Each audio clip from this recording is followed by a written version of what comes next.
good afternoon, Ma'am Atida. Mangutanan lang ko bali 5 ka question, ma'am. So, ang first pangutana is, what are your primary responsibility during your shift? So, unsa as a security guard, unsa ang imong primary responsibility sa imong trabaho? Una no, depende man gina sa post na to no. Pares ako post na ko is na ako sa guard house. Akong pirmi na ginatrabaho ginawa nagatubag ko telephone, then ginaot og in ako ang mga empleyado. Unsa ang mga staff, yung faculty, teacher mo na sila. Then second, unsa premises magud na mo, vigilant jud mi ana. Mag unit team mi ana bakit then kami kinakuha ng mga VIP na mo gina silang i-assist sa mga team lang dili lahi mo na robing lahi jud lahi post mga task na mo so maron siguro. So, na next question, ma'am, is number 2. How do you handle unauthorized access or suspicious individual? Like, kung naay mga unauthorized person nga mosulod sa isa ka lugar, tapos suspicious siya, unsa yung lahimo ninyo? Like dili ka ang mga lihok like nga na Dili po ka ng unauthorized person like mo sulod like like sa mua pre karon holiday man gyud tanong nag-declare ang dabot og sa holiday need na mo letter gikan sa taas like sa VIP sa mga head program share mo na mo needed yes need na mo og approval nila kay as a security man god ginaunahan gyud na mo ang mga ang mga limando nila ba igor po mi nagsunod. Salamat. So, next. Isa pa, need jud na mo makig sa mo ang supervisor jud na mo. So, next question, ma'am, is what will you do in case of emergency such as fire, medical issue, or security breach? Like example, kung magkasunog or nabay mga na-aksidente sa eskwelahan, as a security, unsay imong first nga lahimo? As a security, let is sunog no. Una mo buhaton is tawagon yun na mo na mong supervisories. Then, kung ma-feel na mo na di na dyan siya kaya, dra mo tawag bombero. Kailangan need mo guna mo na amo siyang i-inform before mo magtawag. Then, isa kung makayaw ko dyan mo nagpalong ang plangka na. Padili na ko ang active na mga kuryente. Once ba, di na siya makalat gani. Active man po yun yung fire guard? Yes, active na. Pero man nag-check sa mga bureau fire. Next question, ma'am, is number 4. How do you report incidents or unusual activity during shift? Like, kung naay may tabo nga incident sa imong trabaho, unsa imong ilahimo? Na kay ma-actual na naitabo na incident dito. Buhatan og report, then i-address na mo sa mga supervisories, then amo din na siyang investigahan gud kung sa ang dulo, checkin sa ang subject mo na siya. So last question, ma'am, number 5. How do you stay alert and focused during long or overnight shift? Like kung long shift ka or graveyard ka nga trabaho, kailangan sa mo sarili para mas awake ka o dili ka batayon mo katulog. Kupres sa mga sa guard, masin ka pangabi, kung feeling mo katugon ka, maglakaw-lakaw ka, magrubing ka. Lang, magigpaniid ka, magbigilan ka sa imong area, kaya namoy tendency ang kawatan manggod. Bantayan rang yung gwardya, nagpatulog niya alas 2 ng gwardya. Sudan yun ako na yung anak, yun na sa dapat. So, still alert ka, alive ka pero nila. So, maura to, ma'am, no? Salamat kasi mong... Kapi, yung kapi, makatawag na kaon ng kaon, lakaw-lakaw yun ka. Ano mo, cellphone, na. Dili po siguro, isa po na makatugon ka, kay binabiram ko ni mo sa mata na, na sa isa. Matinunsin ni mo, maglakaw-lakaw ka, tuon mo yung area mo kauban, tapos kaon mo, bali, tulo, matari, makatulog ba? Ano mo nabuhat na muskaran? Sige, ma'am, no? Salamat kay ma'am, no? Maulan ta mong 5 question, ma'am. Ma'am, salamat kayo sa Ma'am Atida. Thank you. Concept. Nami 5 ka question sa sir. What are your primary responsibilities during your shift? Sa gabi Unsa nga adlaw sir? kung kuan sa depende kung sa post road kung sa diri sa assign ka sa parking ang responsibility nimo ang mga student nga motabok sa pedestrian tapos pedestrian tapos ag-assist sa mga BOT alang VIP o sa mga kuan visitors o diri sa entrance i-check ilang mga bag bago mo check mo grade una check tapos unsay mga bawal sundon jud ay mga protocol sa dabol. Yeah. How do you handle unauthorized access or suspicious individual sir? Siya daw. Saan mo pagkuan sa mga suspicious sir ba?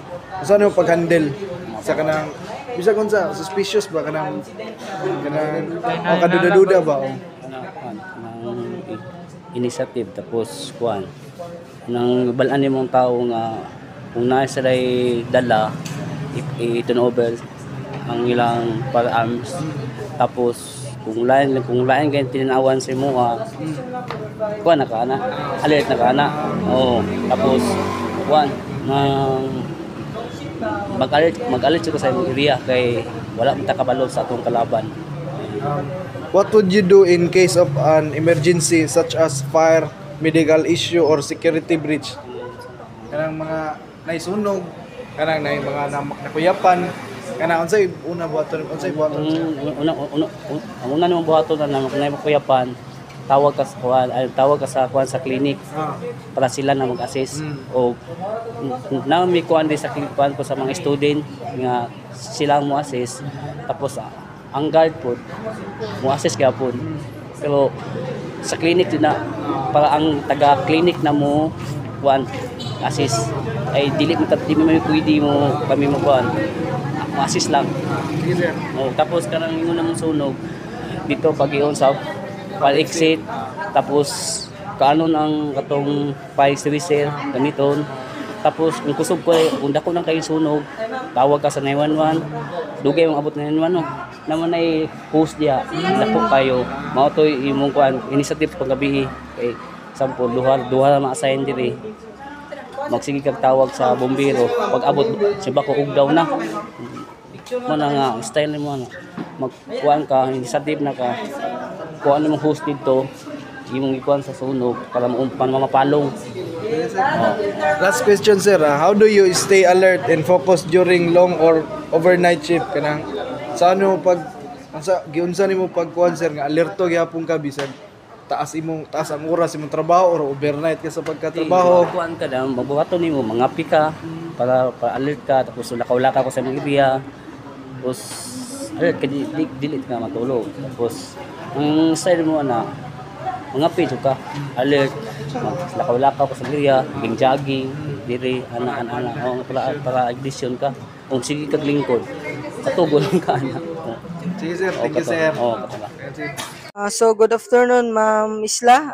Mag-conduct lang ko og interview ma'am. So mag-ask lang ko og balilima ka question about security ma'am.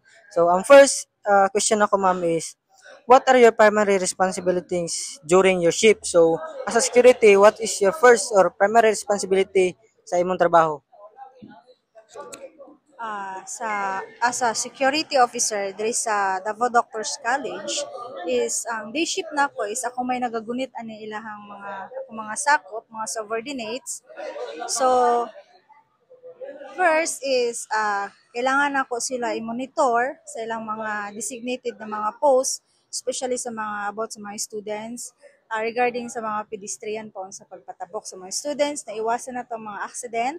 And then, pag-abot na po sa entrances, kailangan i-secure na itong ang mga students, dili lang students, visitors na magsulod, na kailangan walay makasulod ng mga deadly weapon, unless kung naaman mga deadly weapon, like baril, kailangan i-deposit gid na siya. About na po sa mga students, bawal magudiri sa mga bib. So, kailangan confiscate din na siya. Kailangan po sa mga students is, before mag-enter, no ID, no entry. Ika nga sa security, dili sila makasulod pag walay mga ID. So, additional question ma'am, kana mga confiscated na mga vape na mabalik na sa tagiya. Dili po na siya mabalik sa mga tag-iya. Pag once si students masakpan na ay vape, is kailangan mo rendered na sila og conserve kanang mag community service na sila. Like mag-community service na sila sa mga library, sa general services, sa mga accounting, dili po na sila pwede paligyohon. Kanang magkuan lang sila, mag-assist. Ano yung mga nila, do's and don'ts sa mga SPS, ina-transfer na siya sa SPS. So, ang next question ako ma'am is number 2. How do you handle unauthorized access or suspicious individual? Like kung naay mga unauthorized person, like diba, eskwelahan walay mga ID, tapos suspicious siya nga tao, unsa ang mga steps nga lahimo? So, pareha na yung mga questions is, gahapon is naman may intramurals. So, apan sa, daghan jud kay visitors, apan sa entering is, Ako ang isa ka sakop is ano na nako siya gi-orient na tanan manulod sa entrances is kailangan i-screening jud na nimo. Kung maingon na siya asa ka padulong sir, asa ka padulong ma'am, kung maingon na siya sa registrar, kailangan i-transfer mo na siya sa guardhouse na guard. So, ano nimo na, interrogate jud o interrogate. Then, kung maingon na siya na, students ko ma'am, kailangan ang imong ID kumpleto. Pag naman gini ginatawag na validation sa ID, pag dili naka-validate, dili gina siya students. Ubay-ubay pud kagahapon ang mga outsider na manulod. So wala naman na siya napasulod kay mabalaan man namo na dili siya students like haircut. Pag wala kay haircut is dili jud ka avoid jud niya na. Wala gyud proper na mga ilahang mga authority na ilang musulod ba. So naay mo force gid na moingog alumni, especially alumni di pud mi magpasulod.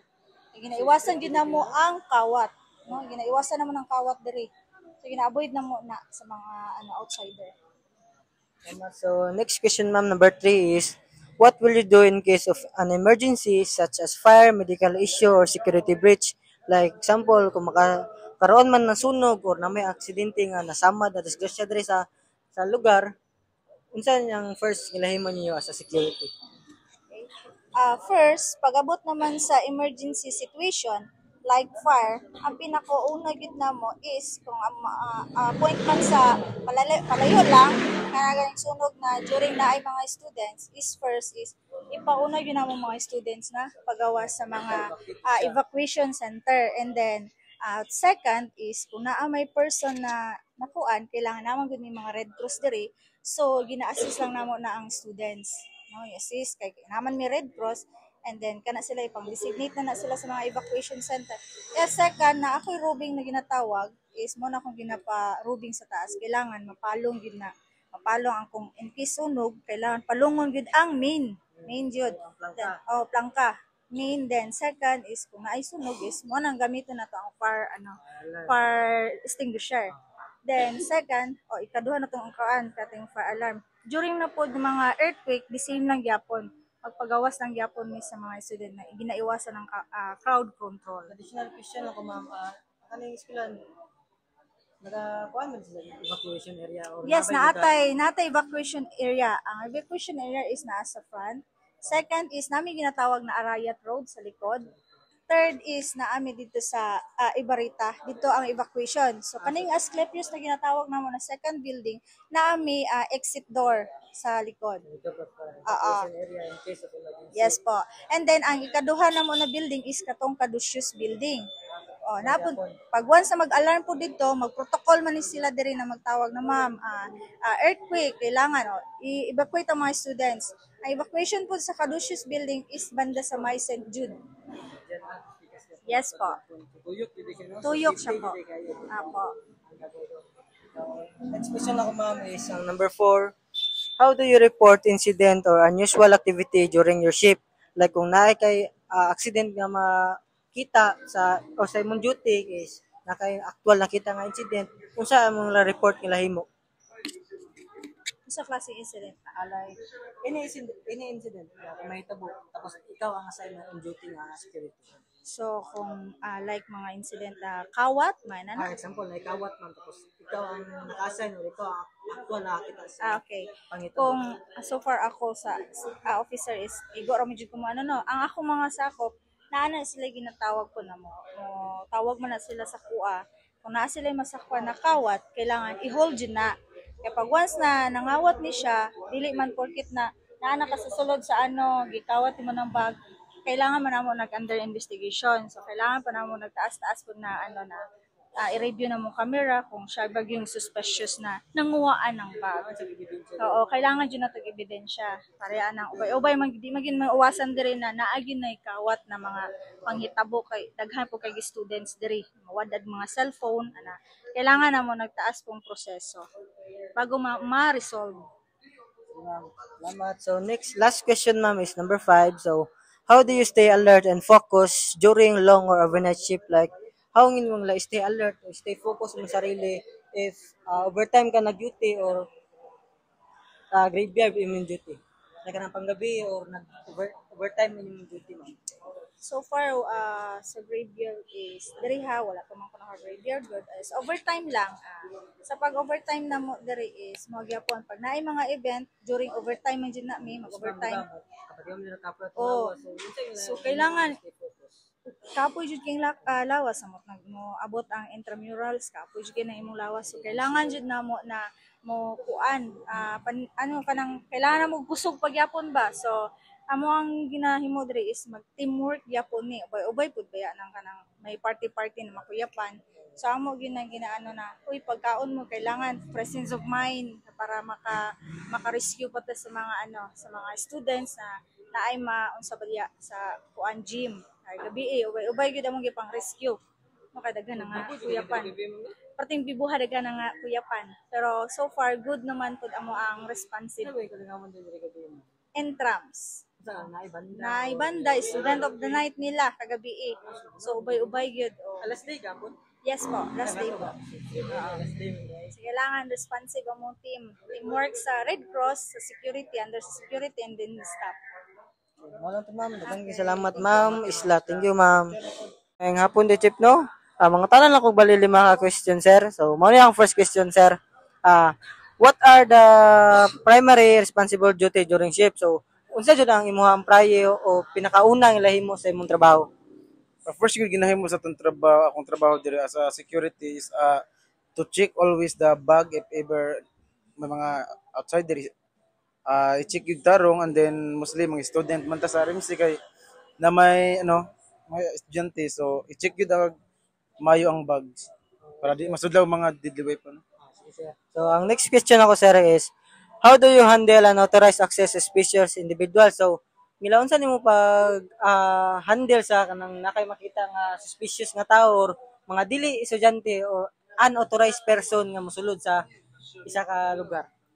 If ever ka na nga sitwasyon mag-abot man lang so natay ko mo hold ta ng person hold and then call to the superior officer to handle it. If ever man lang siya magsulod siya nga walay mga permission.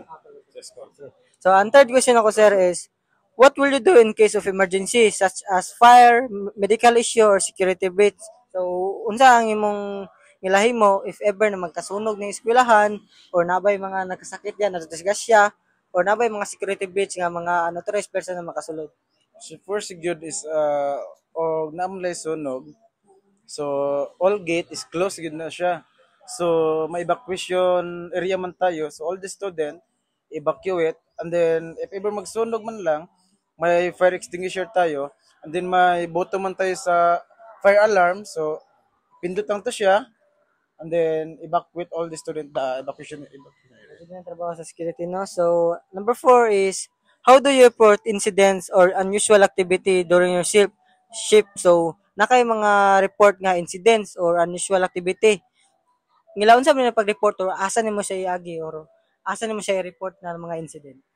Ano magudira na yung mga ingan nga sitwasyon. If ever na kay balaan ng mga incident like na mabasag diha, madaot ng mga gamit, establishment kanang gamit. So natay incident report form and then pagka na tog file go to the officer.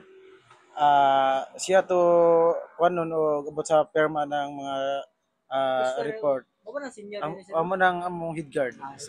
So inform na to siya and then dapat na due process mo proceed pagyaman sa GSO to clarify the report. Salamat sa napat sa last one question sir. So number 5, how do you stay alert and focus during yung long or overnight shift? So laon sa nimo pag-handle na kanang mga long shift nimo or mga overnight or graveyard shift nimo? Laon sa nimo pag-handle mo sarili nga stay awake ka? First of all is labi nag night shift ka so katulog yung yun. So pwede man tawag palit og kape sa gawas or else para lang and then magayos og cellphone para conduct the robbing the area. Spot to spot kung diha sa gawas para always check gyud and then tanaw lang gusto na to di lang to makatulog kape lang gyud. Sir, salamat kay sir no. Mo lang to wala na may lain pangutana mo to 5 sir. Salamat kayo. So, good afternoon, ma'am. So, maganda ko interview ma'am about sa inyong duties dire sa inyong establishment ma'am. So, first question ma'am is what are your primary responsibilities during your shift or unsa imong ginauna buhat during sa imong duty ma'am? Ang first yun namang ibang buhat specific Yes, or ma'am. in general Pwede ra Japon in general ma'am. kung atong hisgutan akong duty dere sa entrance actually pinaka primary kuan kanang line of defenders ako pinakauna sudlan no so pinakauna na mo jud murag pinaka generic na siya nga kuan is kanang mga ID no entry jud. Yes ma'am. Yung mga Pero nag-check. kung estudyante man diri sa student na siya pero di na siya ma-apply sa ubang mga visitors. Ako lang mo tanong sa tuyo, makuha na ko siya nga legit yung tuyo, ipasa na ko dito sa may front desk sila rin bahala na. Then always yun gina-check yung mga bags dire ma'am. No? Kana siya inspection sa box basic na. So second one ma'am is how do you handle unauthorized access or suspicious individual or unsa mo pag-handle sa isa ka tawo na kanang kaduda-duda kay ma'am or murag nay maling buhaton sa namusulod sa inyong building. So yung kanang pinaka muna na kay syempre mangutan na may kanang verification una mangutan na may balaan naman kung sa ilang istorya kung tama ba ilang like kung ang ilang tuyo na rin abad ya wala masansa na mo na kung tinuod ba na yan gani o dili. Yeah, naman ni officer refer na mo sa ilang kung dili kaya gid. So third one ma'am is what would you do in case of an emergency such as fire, medical issues or security breach? So unsa inyong unang buhat ma'am pag example na masunog then kung medical issues kay ma'am? Kung in kaso sa fire sir, naman tayo fire extinguisher. Pero pinakauna dyan, syempre, yung fire alarm. Yes. I-turn on na muna siya para alert na kuban. So in terms of sa health, namin clinic dari so tawag mi na may sariling Red Cross ni dari kanang mga students nga mga unsa na responders o sila nasa nila sa clinic na. So, First aid course. Pero sa mga dili mi nag-apply kaya naman sila yung sariling kuan dari. So fourth one ma'am is how do you report incidents or unusual activities during your shift or kung ginaunsa nimo pag-report sa imong superior ma'am sa mga incident na kinabuhat during your shift ma'am? So namin may radyo sir through radio communication. Of course logbook po. So kailangan ng reports, pat report kasi sa mga officers. So last one ma'am is how do you stay alert and focused during long and overnight shift or kung saan mo pagka being alerto ma'am labo na duty mo is gabi ma'am? Interesting na sir, pero pinakamayo kinabatan based sa experience ako no, kay dugay-dugay na po ng trabaho sa imong yung panggabi yun. Pinaka-basic ka na himuon, matulog sa adlaw sir. Matulog jud ka sa adlaw, di jud maglaglag. Nya pag sa gabi, murag secondary na po ng kape. Kay madugay ang lawas sa tao, murag ma-immune na po sa kape, murag wala na lang siya, murag tubig na lang. So mao lang to ma'am, thank you kay ma'am. Umang hapon day sir no, Sir Likin. Mga tanan naman si mabali 5 ka question sir. So, ang first question ako sir is what are your primary responsibilities during your shift? So, unsa jud sa security, unsa jud imong primary trabaho ngilahimo during sa imong shift? During sa shift na na pag-duty, monitor sa area, responsibility sa area, kailangan wala may makapasok na mga dautan. So tanan na moagi ng mga estudyante, monitor pod lalo na sa mga gamit nila baka makapasukan tayo ng hindi na inaasahang gamit. Salamat sir no. So, ang next question ako sir is number 2, how do you handle unauthorized access or suspicious individual like kung naay mga unauthorized person na mosulod sa isa ka lugar tapos suspicious siya nga individual, unsa may gilahimo niyo sir? Kung naami suspicious na individual, ginamonitor namon na siya. Samot ako nung naisakyanan. Samot ako ng basig, may madala na mga bomba, bombing. Monitor ko pati sakyanan. Yun lang. Salamat. So, next question sir is number 3, what will you do in case of emergencies as fire, medical issue, or security breach? Like, in case of emergency na may tabo sunog or naabay may mga medical accident dire or mga security breach nga na naka-access sa mga isa ka lugar, unsa may ngilahimo sa security sir? Unsa yung mga first ngilahimo yun? Kung may sunog, kung malaki na, tawag kami sa 911. So, magamay pa, makaya pa dire. Naman tadi pa resting guys, tanan, kompleto man. Makatabang-tabang mo ng gwardiya dire. Yun lang. Salamat. So, number 4 is, how do you report incident or unusual activity during shift? So, example sir, if lain na hitabo diri nga accident or mga unusual activity, unsa may ngilahimo nimo or asa mo ga-report ani nga incident? nag-report mi ani sa mga head guard. So ang head guard na po na mag-report dito sa labaw. Kay kami trabaho raman tas may labaw pa sa mga. So, you are dapat sa report ipasa sa Oh, pasag gyapon sa nakataas sa mga. Para siya na dito mag-report sa taas. Yun lang. So, last question, sir, number 5. How do you stay alert and focused during long or overnight shift? So, unsa nimo pag stay focused like kung overnight imong trabaho or long shift ka or graveyard imong trabaho?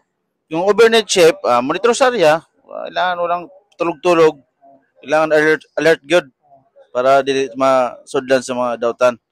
Like kanang unsa nimo paka-focus lang ka or stay awake, sir? Kanang taas man imong trabaho. Unsa yung lahat? Wala kanang kung pwede cellphone, makagamit para dili katulugon. Kung pwede, kung naik kape, mas maayo kape. Yun lang. Sir, mura tong question, sir, no? Dagan kay salamat, sir. Thank you kayo, thank you. Ma'am, so na ko 5 ka question sa imo, ma'am. First is, what are your primary responsibilities during your shift? To protect lives and property, to maintain the order of my place of duty. Next, ma'am, number 2, how do you handle unauthorized access or suspicious individuals? Call the superior officer. Kailangan mong i-inform mo ang imong security officer. So, number 3, ma'am, sa imong buhaton, ma'am, kung may mga case of emergency like sunog during sa imong shift. Inform the security officer or use the whistle or fire alarm para ma-aware ang civilian or student, for example, para ma-aware sila na sunog na or unsa nga mga nahitabo nga insidente. Next, ma'am, number 4, how do you report incidents or unusual activities during in your shifts, ma'am? Use the RDO, call the superior.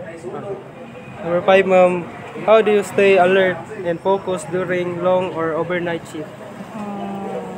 Stay alert lang yun, sir, tapos monitor sa area para mangita lang kag ka ng sa imong mga buhaton na para dili ka batikon og kanang duka para di ka tulog during your tour of duty.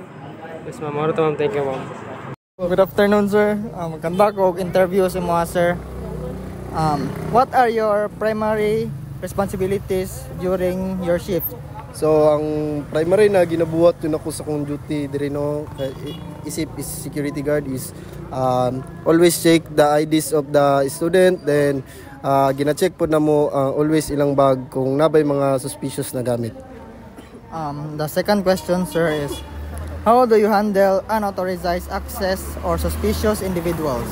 So pag-handle ako na sa mga suspicious na tao, labo na mga unauthorized na makasulod sa building na mo or sa diri sa mga eskwelahan is ginahold na mo na sila, then ginapangutana kung unsay kinahanglan, then naman pud mi senior supervisory na mo na dito na mo unsa sa iya i-panel sa iya dito pangutanon siya kung unsay iyang tuyo diri sa mo.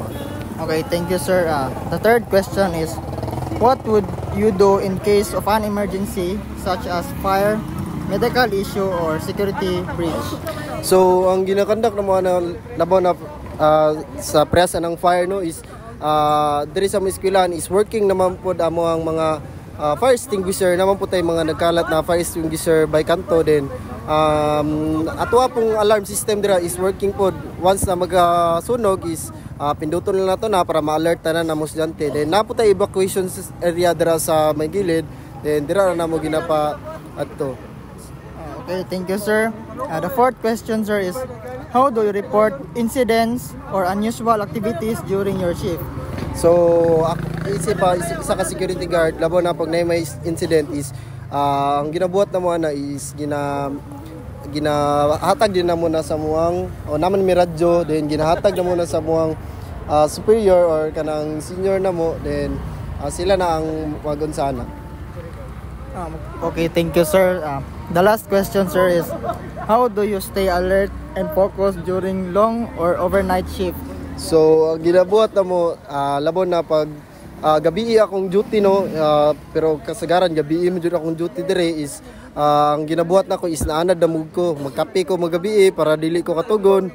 Then ang ginabuhat po nako is magsuri-suroy lang ko na namo ko'y flashlight, then magsuri-suroy ko dira og nabay mga suspicious na mga galaw dira sa mga palibot, then mora to. So good afternoon ma'am, mo ni akong mga pangutana sa imo ha. So first is, what are your primary responsibility during your shift? My primary responsibilities during my shift or during my tour of duty is to secure area of responsibilities and check turnovers from outgoing guards. So second is, how do you handle unauthorized access or suspicious individuals? Handling unauthorized individuals is to check his or her identity or what he is doing here in our area of responsibility, or do he or she have any transactions here. So third one ma'am is, what would you do in case of an emergency such as fire, medical issue, or security breach ma'am? First, press the fire alarm. Next is to secure the area and check if there is casualty in the area. So, fourth one, ma'am, is how do you report incidents or unusual activities during your shift? I report unusual incidents during my shift is to make an incident report.